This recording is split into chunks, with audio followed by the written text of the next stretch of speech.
যারা মনোনয়ন প্রত্যাহার করেনি তাদের বিরুদ্ধে ব্যবস্থা বললেন ওবায়দুল কাদের। দলীয় সিদ্ধান্ত উপেক্ষা করে মন্ত্রী ও সংসদ সদস্যদের যেসব স্বজন প্রার্থী হয়েছেন তাদের বিরুদ্ধে সময়মতো ব্যবস্থা নেওয়া হবে বলে জানিয়েছেন আওয়ামী লীগ সাধারণ সম্পাদক ওবায়দুল কাদের। বুধবার সকালে ধানমন্ডিতে আওয়ামী লীগ সভাপতির রাজনৈতিক কার্যালয়ে এক সংবাদ সম্মেলনে তিনি কথা বলেন।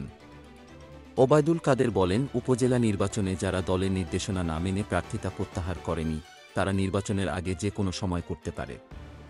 দলের সিদ্ধান্ত অমান্য করলে সাংগঠনিক ব্যবস্থা নেওয়ার সুযোগ আছে। দল যার যার কর্মকাণ্ড বিবেচনা করে অ্যাকশন নিয়ে থাকে।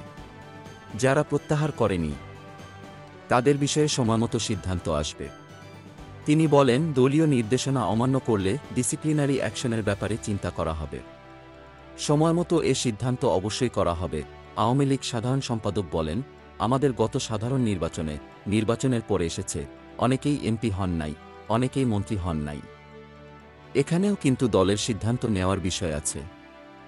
দল যার যার কর্মকাণ্ড বিচার করবে। চূড়ান্ত পর্যায় পর্যন্ত যারা প্রত্যাহার করবে না সময়মতো দল ব্যবস্থা নেবে।